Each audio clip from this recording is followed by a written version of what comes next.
ملنګ ملا عمره خو ستا هغه ناره ګرانه ده بې له اسلامه بې پښتو بې افغانیته په دې ملک کې ګزاره ګرانه ده.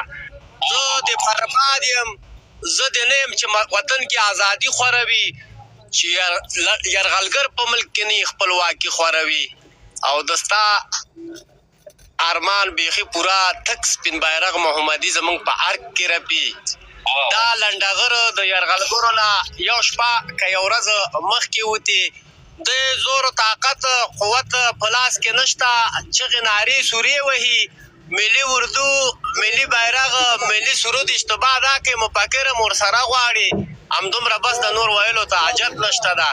پر مخ د ځمکې له دې پورته بل نعمت نشته ده. ماشاءالله ماشاءالله خط دې پکړی دی رحماني صاحب، الله دې ژوندی لري.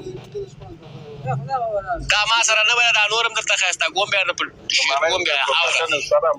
هغه د یو تعبیر راغلی د لاندې یې لیکلي دي چې لوی پاکستان یا 15 اکتوبر لوی پاکستان بالکل دغه شی وسیم بچیم معظم حاکمش افغان می باشم. یو تجارتي اعلان وی هر لنډغر پهلوان چې دلته راشي یو ځل د خپلو مټو زور ازموي، چې هغه مات شي بیا یې نور او بیا یې نور او بیا یې نور ازموي. دلته سرمات دی او غاښمات دی ملامات دی بوچ مړوند پاتې دی.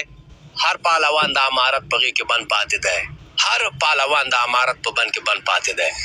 نو دلته که راغلي ول دلته زه په بیخي ډارېږم نه، زه په دې نه ډارېږم، زه تیار راغلي ول دلته زور و قوت و په موږ بمونه اورېده، د 300 ځوانان هم د ورځې له لاسه ورکو، هغه شپې ورځې خدای پاک په موږ باندې رڼا کړلې تېرې شولې. نو بعد دې نه دلته څوک پاس نه ورانېږي لکه وایي سیاست هغه کارپوهان نشته، خو بیا هم ځینې موندنې ښې دي، خو د پخوا په پرتله ځینې لاسته راوړنې ښې دي.